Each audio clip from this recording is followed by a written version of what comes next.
I'm Amber Reynolds, 28 years old, and my wedding day wasn't exactly what I'd always dreamed of.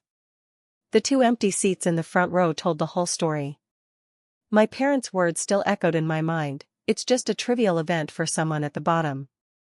That's how they viewed my life as an art teacher, so far beneath their business empire. What they never expected was how their rejection would fuel my journey to a success they couldn't even imagine. A success entirely on my own terms. Before I dive into my story, where are you watching from today? Drop your location in the comments, hit that like button, and subscribe to join me on this journey of turning rejection into extraordinary triumph. Growing up as a Reynolds meant something in Boston's elite circles.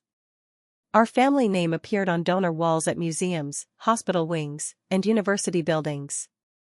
My parents, Miranda and Gerald Reynolds, built their business empire from the ground up. A fact they never let anyone forget, especially their children.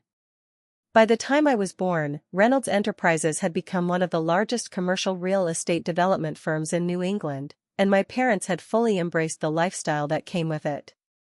Our home was a sprawling colonial mansion in Beacon Hill, complete with a live-in housekeeper, a gardener, and a cook who prepared elaborate meals for my parents' frequent dinner parties. My childhood bedroom had hand-painted French wallpaper and a canopy bed that made me feel like a princess. From the outside, it looked like a perfect life. "Appearance is everything, Amber," my mother would say while straightening my dress before guests arrived. The Reynolds name means excellence, and we all have a responsibility to uphold it. My older brother Nathan understood this from an early age. For years my senior, he was the golden child who seemed to absorb our parents' values effortlessly. He excelled in math and economics, played lacrosse well enough to captain his prep school team, and never questioned the path laid out for him: Wharton for undergrad, Harvard Business School for his MBA, then directly into the family business. I was different from the beginning. While Nathan built elaborate financial models with his calculator, I covered my walls with sketches. My earliest memories involve colors, mixing paints in my secret corner of the garden where the housekeeper would help me clean up before my mother could see the mess. "What a cute hobby," my father would say whenever he caught me drawing. "But let's focus on your math scores. Art won't pay the bills, sweetheart." The only person who truly encouraged my artistic side was my grandmother Eleanor. During summer visits to her Cape Cod home, we would sit for hours on the beach while she taught me about composition and light. Grandma Eleanor had studied art in Paris in her youth, before marrying into the Reynolds family. "You have a gift, Amber," she would whisper, as though it was our secret.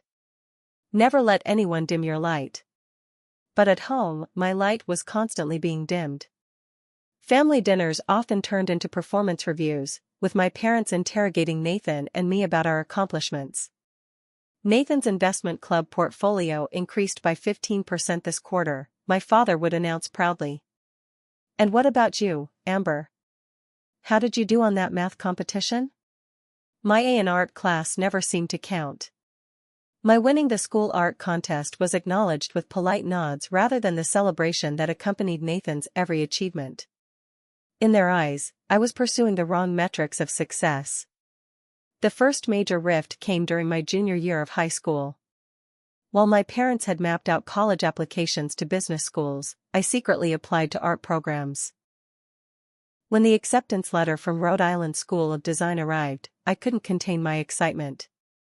"I got in," I announced at dinner, pulling out the letter. "One of the best art schools in the country." The silence that followed was deafening. My mother set down her fork with precise control. My father's face flushed red. "We've already discussed this, Amber," he said evenly. "You're applying to business programs. This art school nonsense is not an option." "But this is what I want," I argued. "This is what I'm good at." "Being good at something impractical is not something to be proud of," my mother replied. The Reynolds name stands for excellence in business, not doodling. Later that night, I overheard them talking in the study, not realizing I was passing by in the hallway.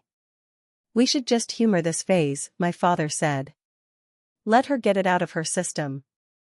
For years at this art school, then reality will hit when she can't find a job." she'll come around. I'm embarrassed to tell the Hutchinsons, my mother replied. Their daughter just got into Princeton. Those words carved themselves into my heart. I wasn't just disappointing them, I was embarrassing them. But somehow, instead of crushing my resolve, it strengthened it. If they couldn't be proud of me as I was, perhaps they never would be, so I might as well follow my own path. That night, I made a promise to myself, I would go to RISD, with or without their blessing. What I didn't realize then was that this decision would widen a rift that would eventually become an unbridgeable chasm. The day I moved into my dormitory at Rhode Island School of Design was the first time I truly felt free.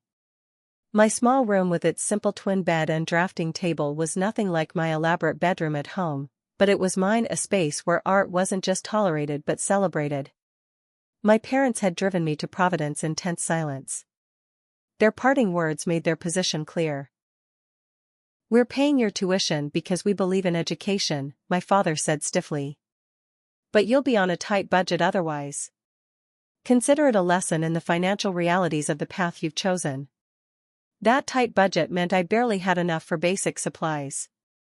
While my classmates ordered delivery on late nights working in the studio, I ate ramen.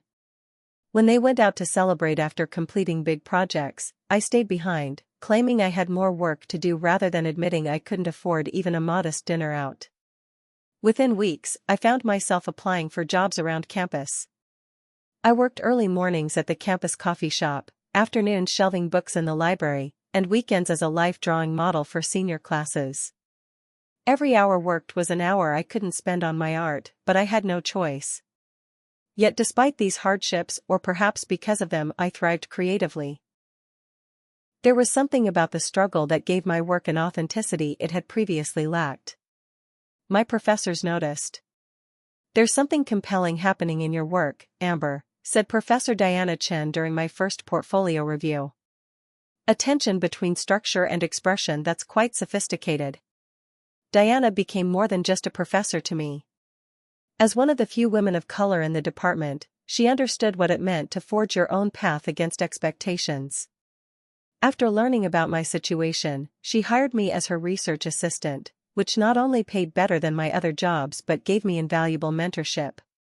Family can be our greatest support or our heaviest burden, she told me once while we were cataloging slides for her lecture series.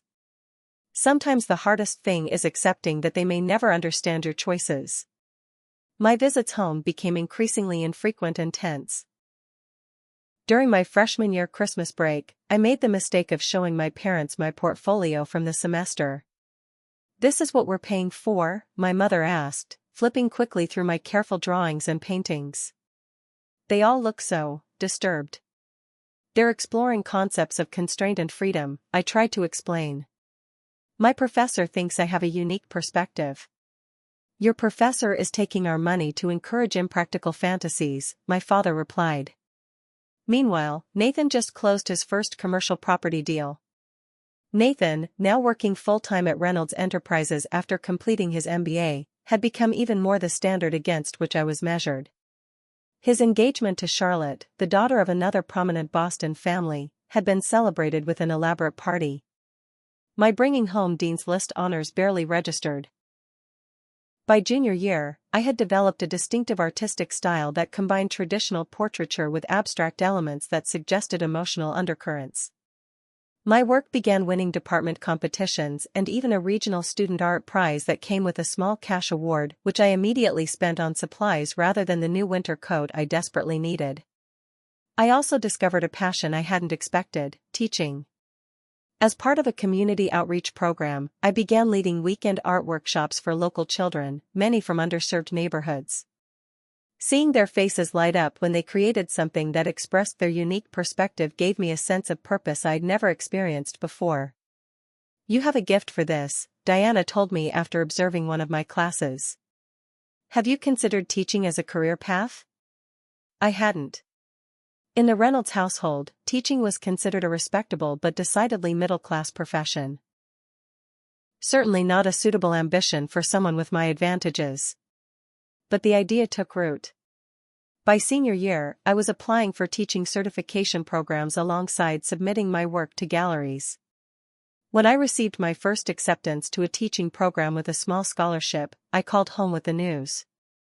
"That's nice, dear," my mother said distractedly. "Did you get the invitation to Nathan and Charlotte's housewarming? They bought the most beautiful brownstone in Back Bay." My graduation arrived with honors and a senior showcase that received positive reviews from local arts publications. My grandmother Eleanor made the trip despite her failing health, and Diana beamed with pride as she introduced me to colleagues as a remarkable emerging talent. My parents attended with appropriate expressions of congratulation, but I overheard my father asking another parent, "So what exactly does one do with an art degree these days?" The final blow came 2 weeks after graduation. My father called with what he clearly considered wonderful news. "I've arranged an interview for you," he announced. "Entry-level marketing position at Reynolds Enterprises. Not the usual track, of course, but with your creative background, you might bring a fresh perspective to our branding." It was meant as a peace offering, I realized. A way to bring the prodigal daughter back into the fold while saving face. "Dad, I've accepted a position teaching art at Westridge High School in Cambridge," I replied. "The salary is modest, but it includes benefits and leaves me time to work on my own art." The silence that followed spoke volumes. "I see," he finally said. "Well, I suppose you need to learn some things the hard way." As I hung up the phone, I felt a mixture of sadness and liberation. The path ahead would be harder without their support, but at least it would be mine. My first day at Westridge High School felt like stepping into a world entirely different from both my privileged upbringing and the rarefied atmosphere of art school. The building was a weathered brick structure from the 1960s with fluorescent lighting that hummed overhead and windows that stuck halfway open. My classroom had mismatched desks, limited supplies, and walls in desperate need of fresh paint. I loved it immediately. These students weren't there because art was trendy or because they were pursuing prestigious degrees. The ones who chose my elective classes were there because something inside them needed expression. The ones assigned to my required art appreciation courses often entered with skepticism but left with at least a broader understanding of why art matters. "Miss Reynolds, did you always want to be an art teacher?" asked Zoe, a sophomore with blue hair and remarkable talent, after class one day. "No," I answered honestly. "I wanted to be an artist. But teaching art has given me something just as valuable, the chance to help others find their creative voice." It was during new teacher orientation that I first met James Parker. He was starting his 3rd year teaching history and government, and had volunteered to show new faculty around the building. With his rumpled button-down shirt, khakis with a slight coffee stain, and genuine enthusiasm for discussing educational theory, he was nothing like the polished, status-conscious men my parents had subtly pushed me toward at Boston society events. "The copy machine on the 2nd floor works better than this one," he confided as I struggled with a paper jam. "But don't tell anyone I told you. It's supposed to be just for administration." Our first real conversation happened in the teacher's lounge 2 weeks into the semester. I was sketching ideas for a student mural project when he sat down across from me with his lunch. "That's incredible," he said, nodding toward my sketchbook. "You're actually an artist, aren't you? Not just someone who teaches art." "Is there really a difference?" I asked. "In my case, absolutely," he laughed. "I teach history but have zero talent for actually making history." Something about his self-deprecating humor and genuine interest in my work made conversation easy.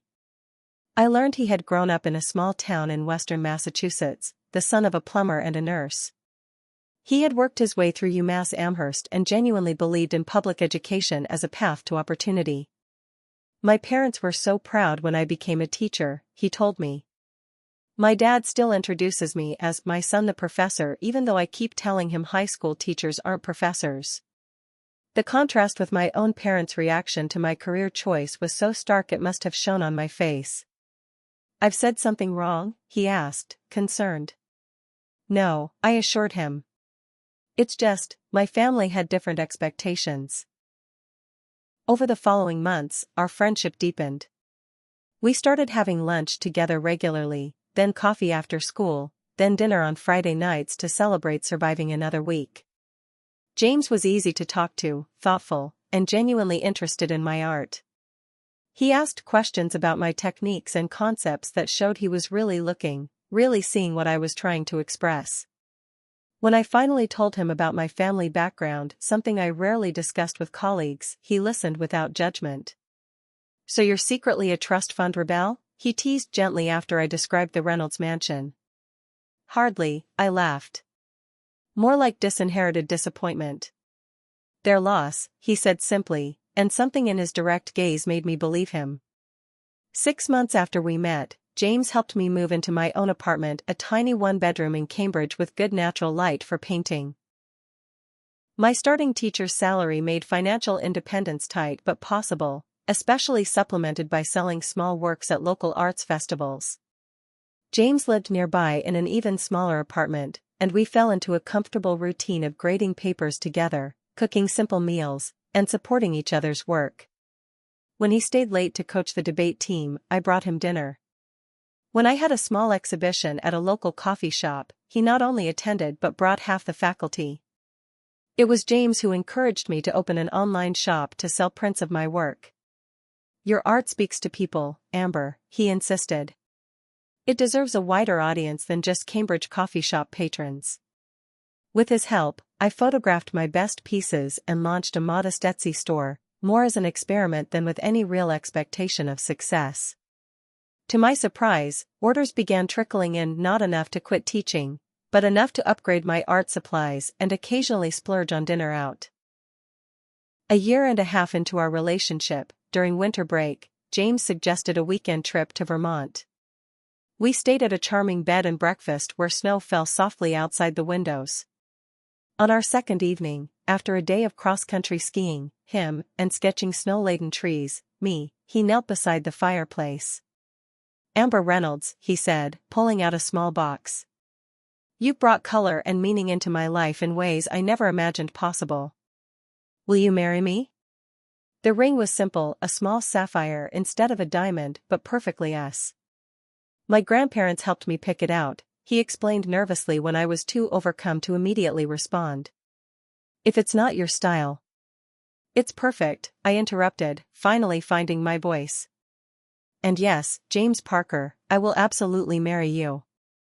That night, wrapped in happiness, I made the decision to call my parents with our news. Despite our complicated relationship, they were still my family, and some part of me still longed for their approval. "Engaged," my mother repeated after I told her. "To the history teacher? Well, that's sudden. We've been together almost 2 years, Mom." "And when will we meet this young man?" she asked, ignoring my correction. "We could drive to Boston next weekend," I offered, hope rising despite my better judgment. The dinner that followed at my parents' home was an exercise in barely concealed disdain. My father questioned James about his career ambitions with the subtle implication that surely teaching history was just a stepping stone to administration or perhaps law school. My mother remarked on the charming simplicity of my engagement ring while flashing her own massive diamond. "Teaching is actually my career ambition," James replied politely but firmly. "I believe education is the most important foundation for a functioning society." My father's tight smile spoke volumes.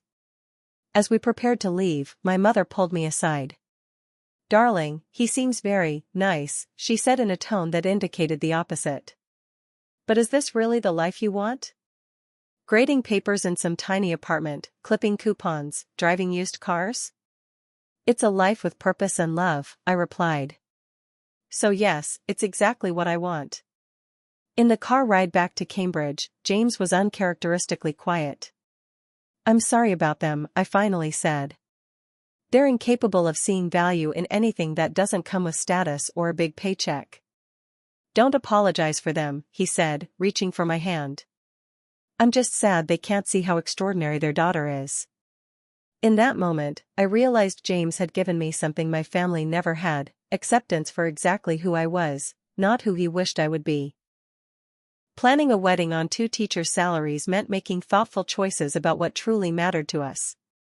While my childhood friends were hosting lavish celebrations at Boston's elite venues with guest lists approaching 300, James and I envisioned something more intimate and meaningful. We found a charming community center with large windows overlooking a garden that would be in full bloom for our June wedding. My talented students volunteered to help with decorations as part of an art project. James's mother offered to bake our cake, a skill she had perfected over years of creating celebration cakes for her small town. "This feels right," I told James as we sat at our kitchen table making lists. "Simple but beautiful. Just like our life together," he agreed, squeezing my hand. James's parents, Linda and Robert Parker, embraced our plans with enthusiasm. When they visited from Western Massachusetts, they brought handmade centerpiece ideas and offered to help with everything from addressing invitations to setting up chairs. "We've been saving for James's wedding since he was born," Linda confided over coffee. "It's not a fortune, but we want to help however we can."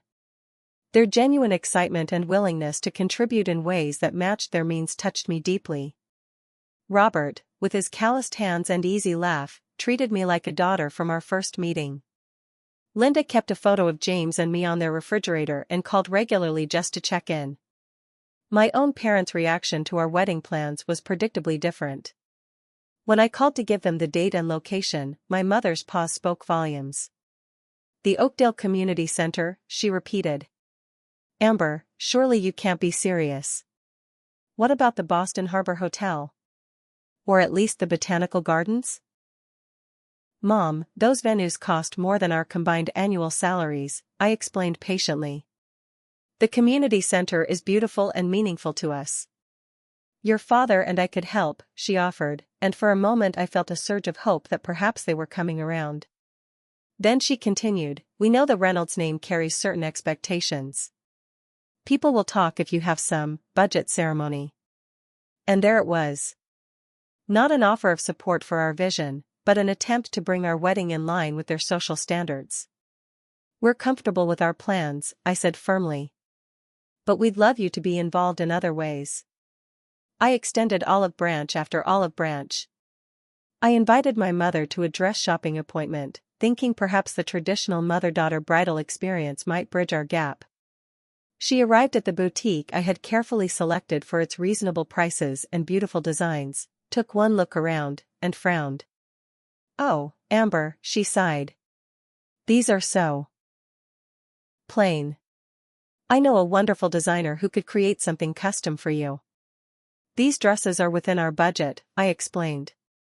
"And I actually love their simplicity."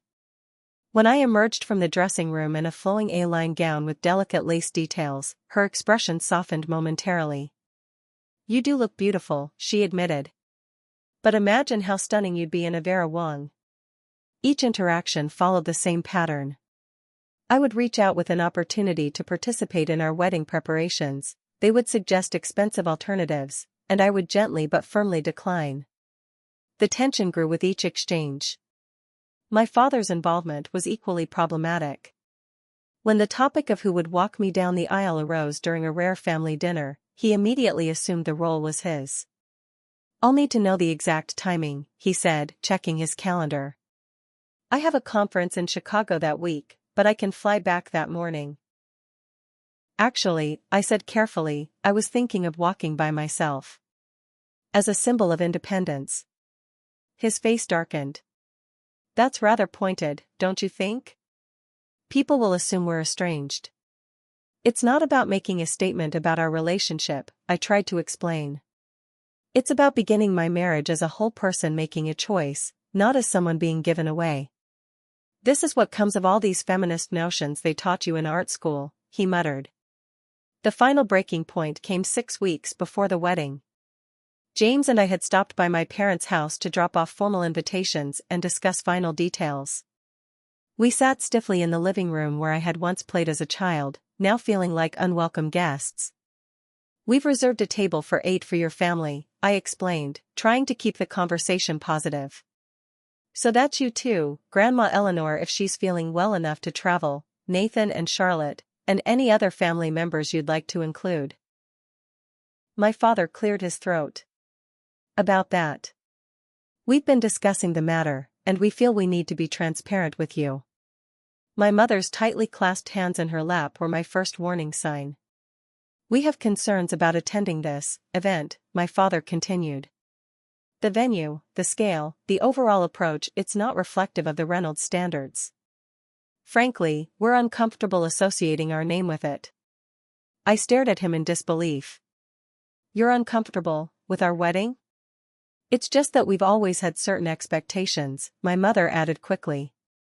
The Reynolds name stands for excellence and prestige. This feels like deliberately choosing mediocrity.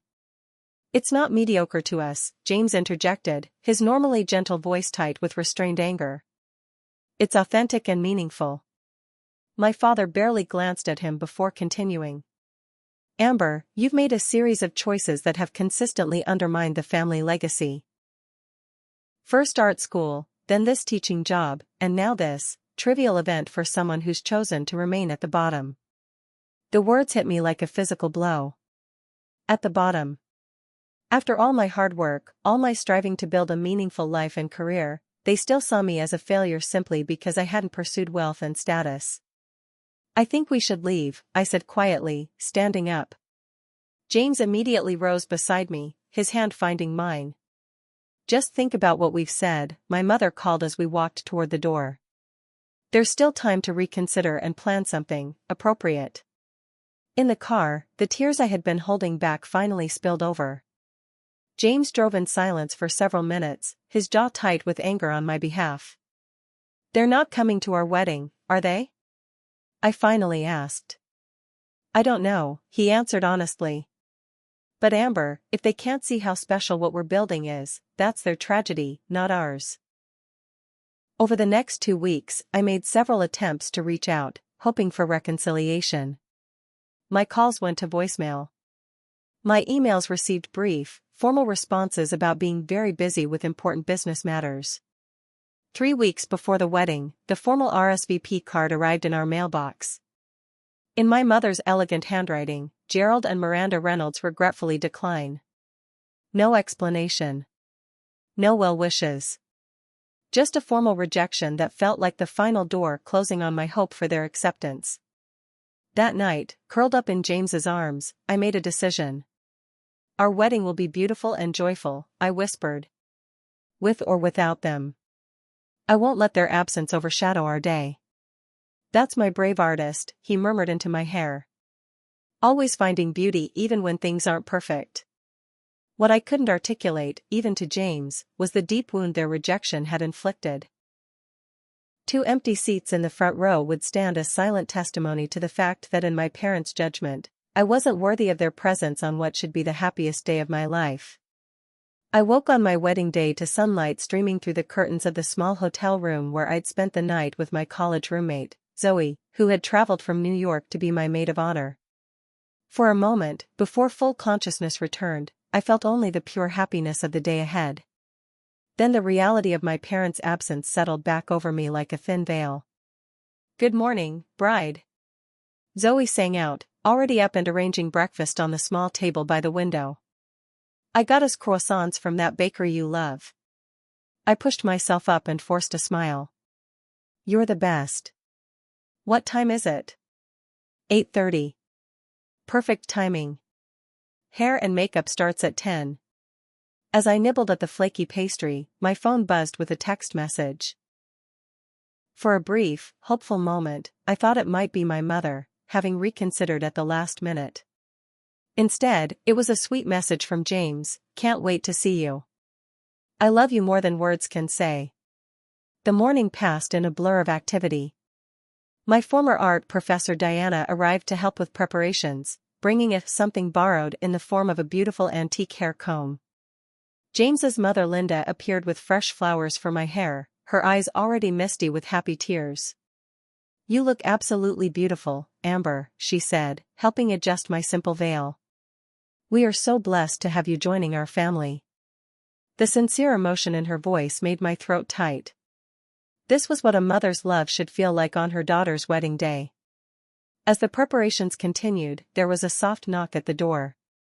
When Zoe opened it, I was surprised to see Maria, our family's former housekeeper who had helped raise me during my childhood. Maria! I exclaimed, rising carefully to avoid wrinkling my dress. I can't believe you're here. The older woman embraced me gently. I wouldn't miss it, me Nina. I've watched you grow into such a beautiful, talented woman. When we separated, I saw she was holding a small box. I have something for you. Your grandmother Eleanor asked me to bring it. She is too weak to travel, but she wanted you to have this today. Inside the box was a delicate silver bracelet with small sapphires that perfectly matched my engagement ring. A note in my grandmother's shaky handwriting read, "To my darling Amber, who has always had the courage to follow her own path. Wear this today and know that I am with you in spirit, bursting with pride. All my love, Grandma Eleanor." Tears spilled down my cheeks as Maria helped me fasten the bracelet around my wrist. Your grandmother also wanted me to tell you something, Maria continued, her voice lowered. She said that sometimes families lose their way, but that doesn't mean they won't find their path back to each other eventually. I nodded, unable to speak through the emotion tightening my chest. As the ceremony time approached, I stood in the small anteroom of the community center, listening to the gentle murmur of gathered guests and the soft string quartet playing in the background. The space had been transformed with simple white flowers, greenery, and twinkling lights that created the enchanted garden atmosphere we had envisioned. It's time, Zoe said, squeezing my hand. Ready? I took a deep breath and nodded. Ready. The plan had been for me to walk down the aisle alone, a choice that had felt empowering when we made it. Now, standing at the threshold and seeing the rows of faces turn toward me and the conspicuously empty seats in the front row, I felt a momentary wave of sadness. Just as I took my first step, I felt a gentle hand on my arm. Looking up, I saw Robert, James's father, standing beside me in his carefully pressed suit, his kind eyes questioning.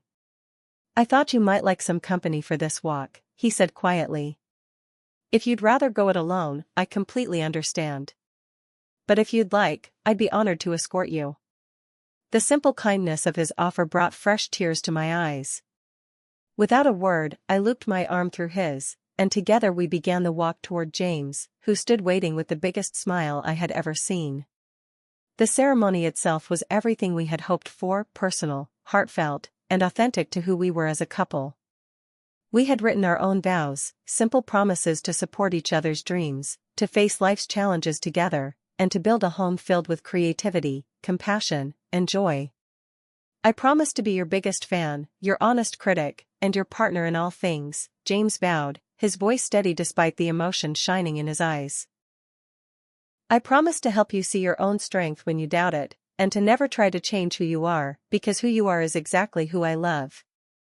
My own vows, though practiced many times, felt new in the moment of speaking them aloud. I promise to create a life with you built on authenticity rather than appearances, on meaningful connections rather than impressive acquisitions, and on the kind of love that values growth over perfection. When the officiant pronounced us husband and wife, the small gathering erupted in genuine cheers and applause. Looking out at the faces of friends who had traveled to be with us, students who had helped create the beautiful decorations, colleagues who had supported our relationship from the beginning, and James's extended family who welcomed me so warmly, I felt a profound sense of belonging. At the reception, held in the garden behind the community center, Diana surprised us by offering a toast. I've had the privilege of watching Amber grow from a talented but uncertain student into the confident artist and teacher she is today, she said, raising her glass. True art requires courage, the courage to see the world as it is, to envision what it could be, and to bridge that gap with your own unique vision. Amber has always possessed that courage, not just in her art but in her life. And in James, she has found a partner who recognizes and celebrates that gift. May your life together be your greatest masterpiece. Later, as James and I shared our first dance to the song we had chosen together, I caught sight of Maria sitting at a table with my grandmother's bracelet glinting on my wrist. She gave me a warm smile and a subtle thumbs up that made me laugh despite the lingering sadness of my parents' absence. What's funny? James murmured as he twirled me around the makeshift dance floor. Just thinking about how sometimes families are chosen rather than born, I replied. Look around us, every person here is here because they genuinely want to celebrate our love, not because of obligation or appearances. Speaking of chosen family, James said, my parents want to know if we'd like to come to their house for Thanksgiving. My mom is already planning the menu. The simple invitation, so casually offered, filled me with unexpected emotion. Holiday invitations had become rare from my own family, always contingent on whether I was currently meeting their approval metrics. I'd love that, I managed to say. Your parents are amazing. They think the same about you, he replied. My dad told me he's never been more proud than when he walked down the aisle with you. Said it was an honor he'll never forget. As the evening progressed, we cut the beautiful cake James's mother had made, thanked our guests personally, and danced until our feet hurt. When we finally collapsed into chairs to catch our breath, I found myself scanning the room automatically, still half expecting to see my parents despite knowing they weren't there. James noticed, of course. He always noticed. Regrets? He asked softly. I considered the question seriously before answering. Not about us. Not about the choices that led me here. But yes, I wish they could have seen beyond their own expectations to share this day with us. Maybe someday, he offered. Maybe, I agreed, though the word felt hollow. As we prepared to leave amid a shower of wildflower seeds, our eco-friendly alternative to rice or confetti, I received a text message. It was from my brother Nathan. Congratulations, Amber. Wish I could have been there. Call me sometime? It wasn't much, but it was something, a small acknowledgement that perhaps not every familial bond was severed. I tucked the phone away, determination replacing melancholy. My parents had made their choice, but so had I. And looking at James as he helped me into our flower-decorated car, I knew without doubt that I had chosen well. The 2 empty chairs at our wedding would remain a painful memory, but they would not define our future. That was ours to create together. Our modest honeymoon was a week at a small cottage on Cape Cod, not far from where my grandmother Eleanor had taught me to paint as a child.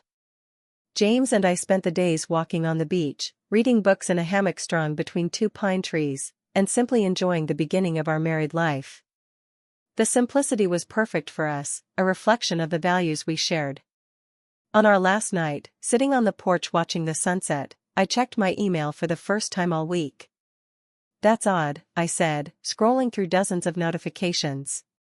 My Etsy shop has suddenly gotten a ton of orders. Really? How many? I counted, my eyes widening.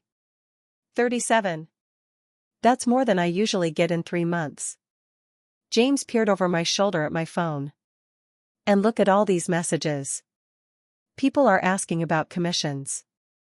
Confused but excited, I kept scrolling until I found an email that explained the sudden interest. Saw your work featured in Boston Arts today, absolutely stunning. Would love to purchase Boundaries if it's still available. I wasn't featured in Boston Arts today, I said, puzzled. I've never even submitted anything to them. A quick search revealed the truth. A local arts reporter had attended our wedding as the +1 of a colleague and had been struck by the student-created decorations I had designed and supervised. She had written a piece about innovative art education, featuring photos of the installation and crediting me as both the designer and the teacher who had guided the student artists. The article had included a link to my Etsy shop as an example of how teachers often maintain their own artistic practice alongside their educational work. Overnight, my small online store had gone from a side project to a suddenly thriving business. This is amazing, James exclaimed. Though I'm not surprised. Your work deserves recognition. When we returned home to Cambridge, I found myself working late into the evenings to fulfill orders. As the new school year approached, I worried about balancing my teaching responsibilities with the unexpected demand for my art. Maybe you could cut back your teaching hours? James suggested one night as he helped me package prints for shipping. The art income is getting substantial. I love teaching too much to give it up, I replied. But I've been thinking about approaching the principal about developing a more advanced art program for the students who are really serious about pursuing it. The principal not only approved my proposal but offered me a small stipend to develop and implement it. My advanced art program quickly became popular, attracting students from throughout the district. Local news covered our first exhibition, and the publicity led to more interest in my personal work. 3 months after our wedding, I received an email that changed everything. Ms. Reynolds, it began. I attended your students' exhibition last week and was impressed by both their work and your teaching philosophy. I also took the opportunity to view your personal portfolio online. I own Westbridge Gallery in Cambridge and would be interested in discussing the possibility of a show featuring your work. Please contact me if you're interested. I stared at the email in disbelief. Westbridge was small but well-respected, known for launching emerging artists. A gallery show was something I had dreamed of but assumed was years away. You have to do it, James insisted when I showed him the email. This is what you've been working toward. The preparation for the show consumed my evenings and weekends for the next 2 months. I created new pieces specifically for the exhibition while continuing to teach full-time and run my increasingly busy online shop. James took over most of our household responsibilities without complaint, bringing dinner to my small home studio when I worked late and offering encouragement when I doubted myself. The opening night of my first gallery show remains one of the most surreal experiences of my life. The gallery was packed with colleagues, former professors, students and their parents, and art enthusiasts from around Cambridge. Diana had flown in from Providence to attend, and James's parents drove in from Western Massachusetts, beaming with pride as if I were their own daughter. Most surprisingly, Nathan showed up. Nice work, sis, he said, studying a large mixed-media piece that combined portraiture with abstract elements. It's not really my thing, but I can tell it's significant. Coming from my investment banker brother, this was high praise indeed. Our mom and dad? I couldn't help asking. Nathan shook his head. They don't know I'm here. But I wanted to see what you've been up to. I introduced him to James, and the two chatted amicably while I spoke with other guests. As the evening wound down, the gallery owner approached with exciting news. We've sold 7 pieces, she said, her professional demeanor breaking into a genuine smile. Including your centerpiece for full asking price. This is extraordinary for an opening night, especially for a first show. The success of the exhibition led to a feature in a prominent arts magazine, which brought my work to an even wider audience. My online sales tripled, and commissions began coming in at a rate that made maintaining my teaching schedule increasingly challenging. 6 months after my first show, I was approached by the director of a nonprofit focused on arts education in underserved communities.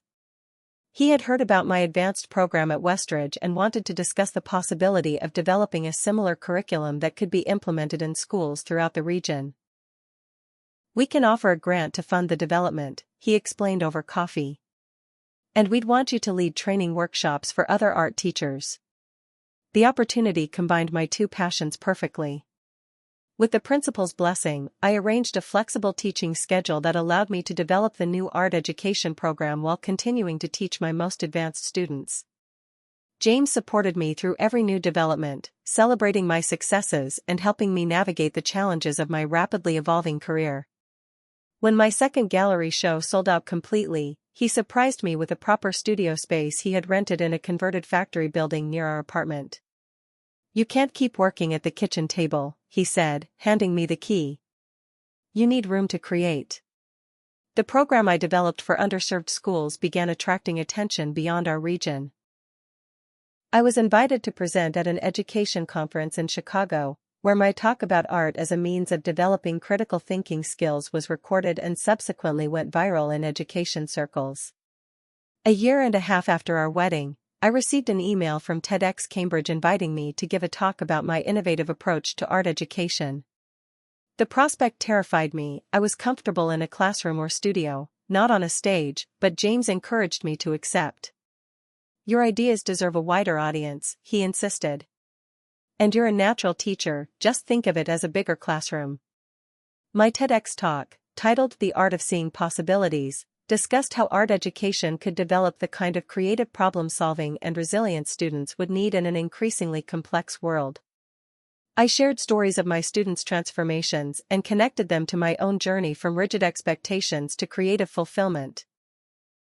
The talk was viewed over 1 million times in the first month after posting. Suddenly, I was receiving speaking invitations from schools and arts organizations across the country. My inbox filled with messages from teachers implementing my methods and students inspired by my story. Among the flood of emails was one that made my heart skip. A representative from Arterial, a major arts and education foundation, wanted to discuss funding a nationwide expansion of my program.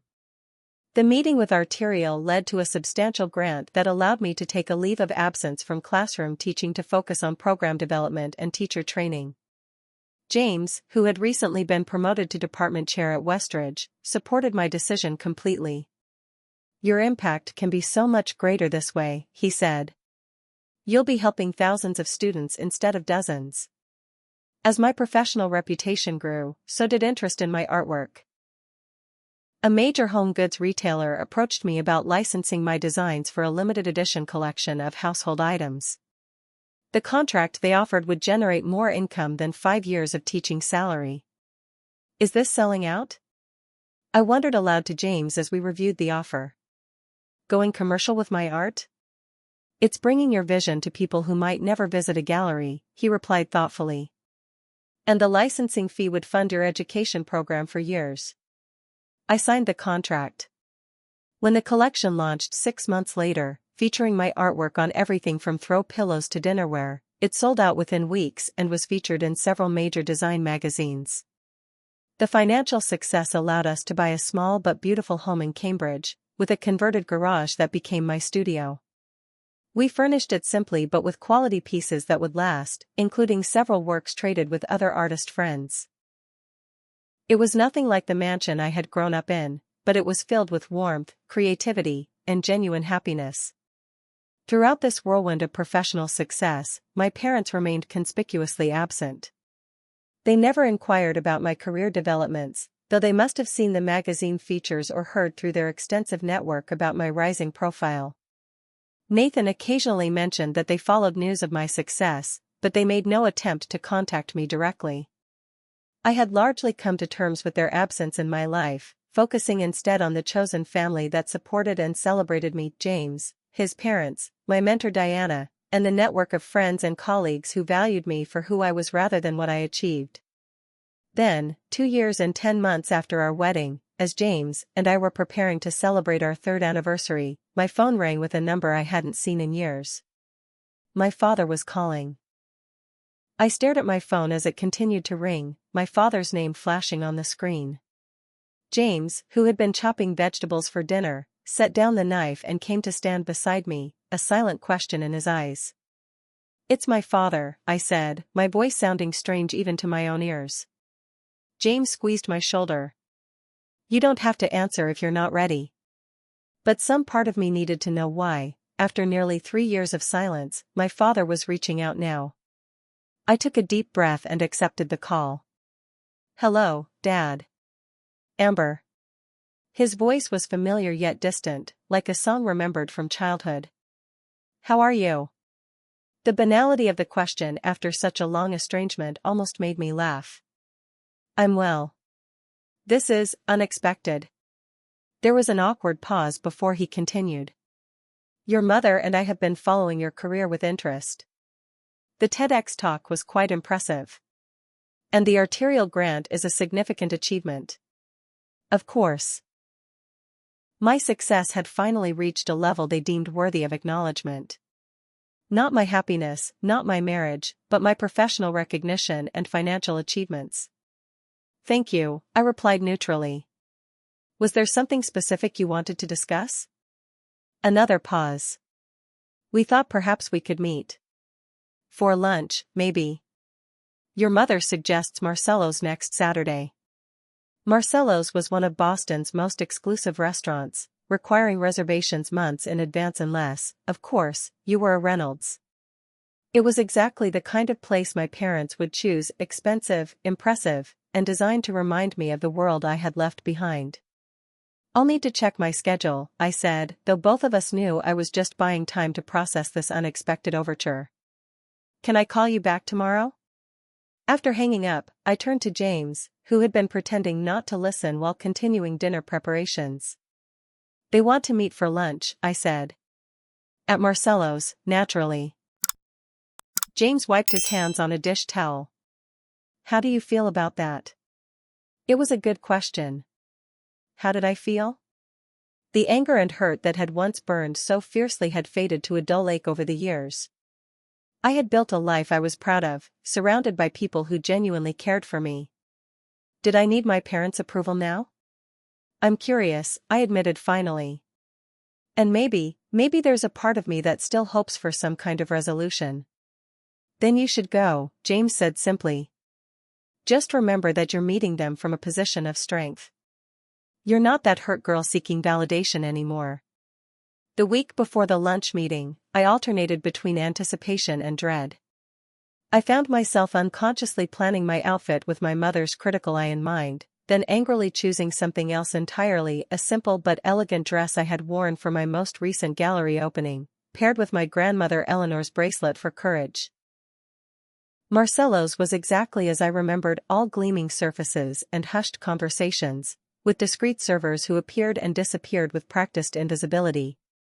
My parents were already seated at a corner table when I arrived, both looking somehow exactly the same yet noticeably older. My mother's hair was perfectly styled but now a carefully maintained silver, while my father's face had acquired new lines around his mouth and eyes. "Amber, darling," my mother said, rising to air-kiss my cheek. "You look well." "You do," my father agreed, standing to pull out my chair. "Success agrees with you." I sat, acutely aware of the subtle power dynamic they were establishing. They had arrived first, chosen the seating, and were now positioning themselves as the gracious hosts welcoming me back into their world. "Thank you for suggesting lunch," I said, placing my napkin in my lap. "It's been a long time." My mother glanced around the restaurant. "We thought you might enjoy Marcello's. They've renovated since you were last here, but the Dover sole is still exceptional." The conversation proceeded with excruciating politeness through the appetizer course. My parents inquired about my current projects while avoiding any mention of the 3-year silence or their absence from my wedding. I answered their questions with professional details but offered nothing personal. It was during the main course that my father finally broached what appeared to be the real purpose of the meeting. "Your educational program has received quite impressive coverage," he said, cutting precisely into his steak. "The business model is actually quite sound. Converting intellectual property into scalable implementation is something we've done successfully at Reynolds Enterprises for years." "It's not really a business model," I corrected gently. "It's an educational philosophy designed to make art education more accessible and meaningful." "Yes, but the execution shows remarkable business acumen," he persisted. "Your mother and I always knew you had that Reynolds instinct for opportunity." And there it was, the attempt to reframe my success in terms they understood and valued, to retroactively claim it as somehow stemming from the family legacy rather than developed despite their discouragement. "I learned a great deal from my mentors at RISD and from my colleagues in education," I said carefully. "And James has been an incredible support through every step of the journey." My mother's slight wince at James's name did not escape my notice. "Yes, how is James?" she asked, as though his name were a foreign word she was attempting to pronounce correctly. "He's wonderful. He's been named department chair at Westridge and is developing a new history curriculum that integrates primary sources in innovative ways." "That's nice," my mother replied with the same tone she had used when I first told her about my teaching position. "And you're still in Cambridge?" "We bought a house there last year," I said.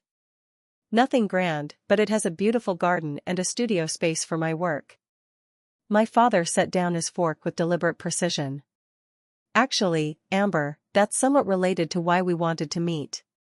Your profile in the Boston Business Review mentioned the valuation of your licensing deals. It's quite impressive." "Of course. The money."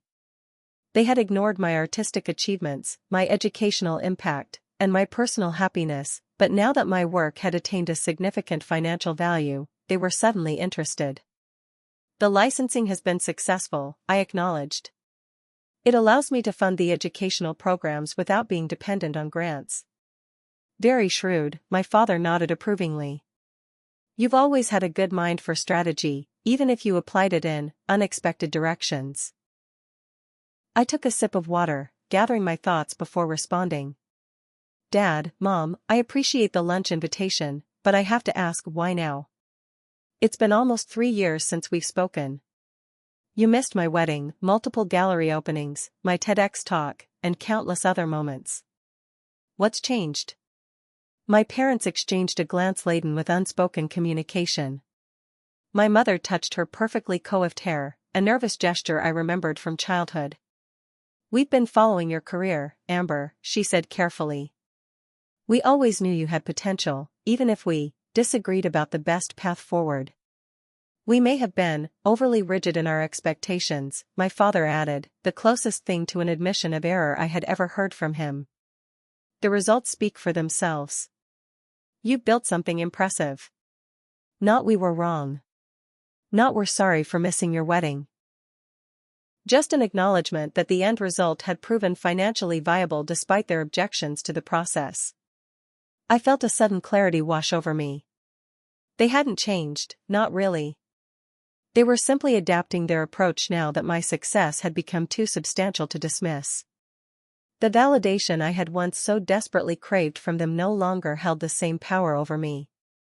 I appreciate that acknowledgement, I said, surprising myself with the steadiness in my voice.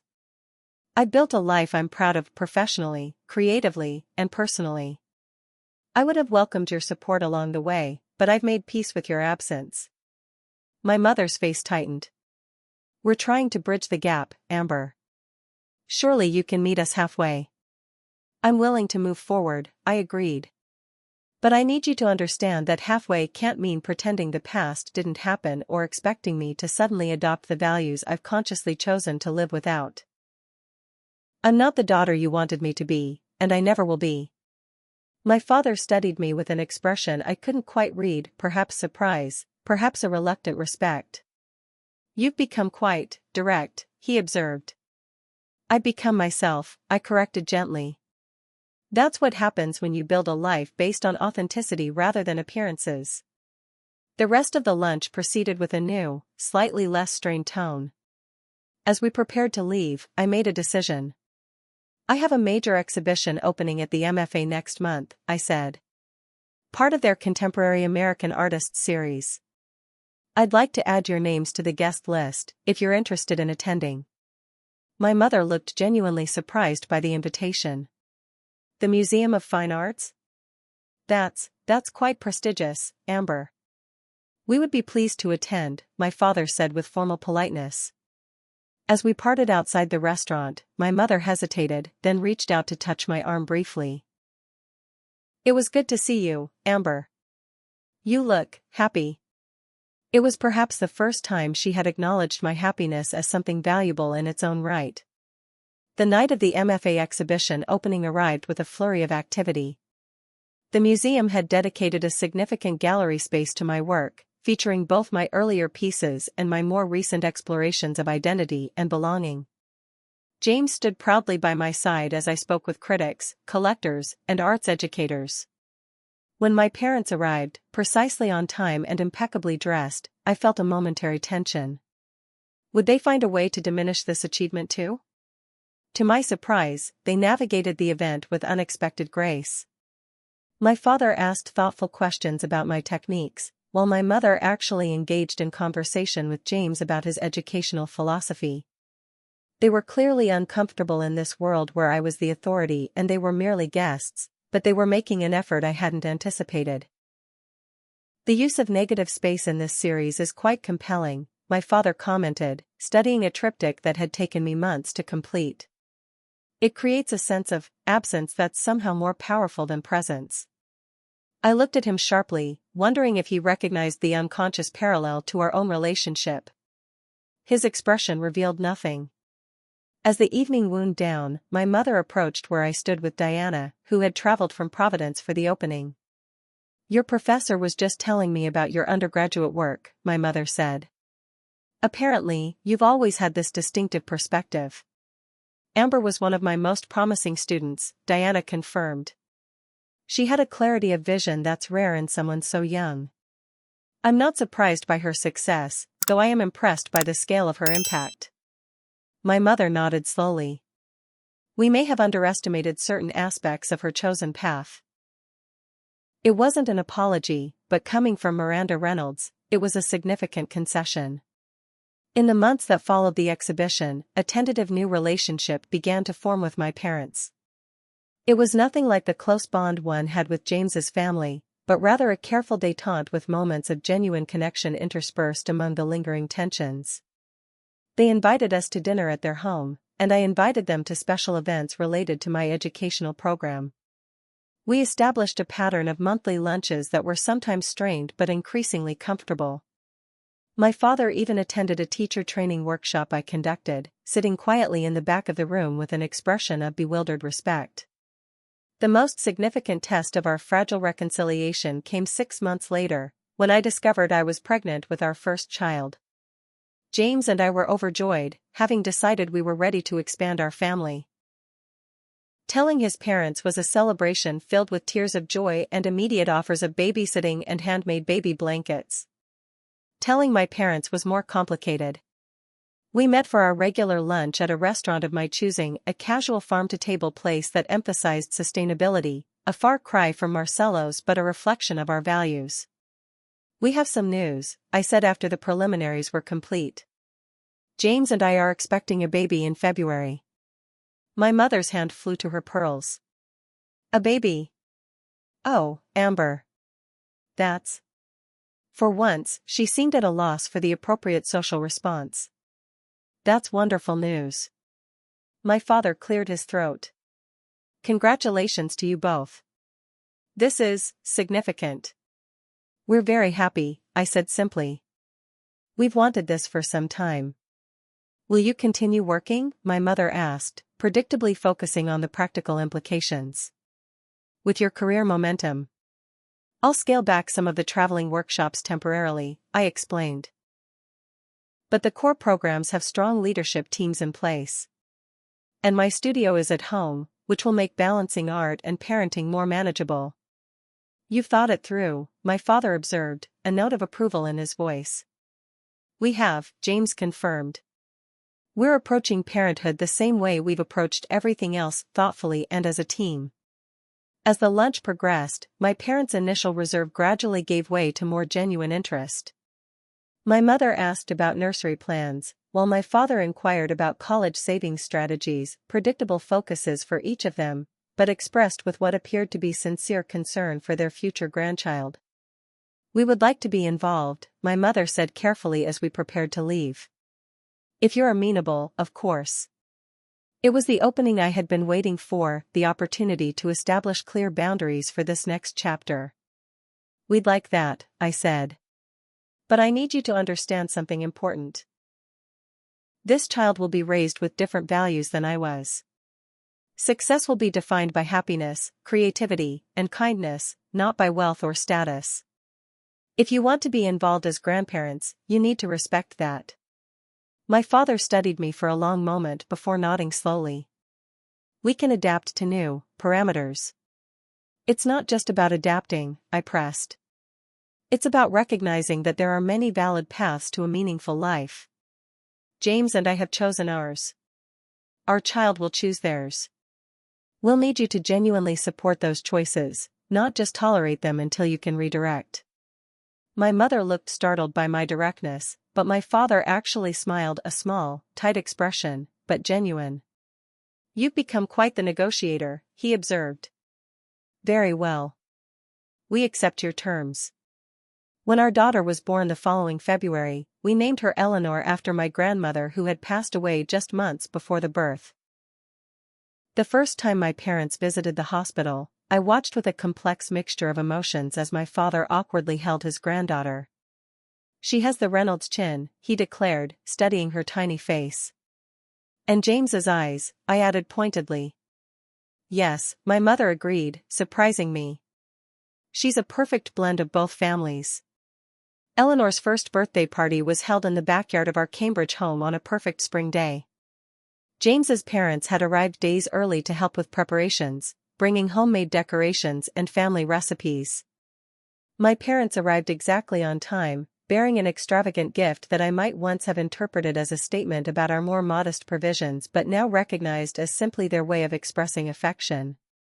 As I watched Eleanor toddle between her two sets of grandparents, James's father showing her a butterfly in the garden while my mother anxiously ensured her dress stayed clean, I felt James's arm slip around my waist. "Quite the family tableau," he murmured. "Not exactly what you would have predicted 3 years ago." "Not exactly," I agreed, leaning into his embrace. "But maybe better in some ways." There's something powerful about choosing reconciliation from a position of strength rather than seeking acceptance from a position of need. The journey from that painful wedding day with its empty chairs to this moment had been unexpected in every way. My parents had not transformed into different people, nor had I. But we had found a way to create a new relationship based on who we actually were rather than who we wished the other to be.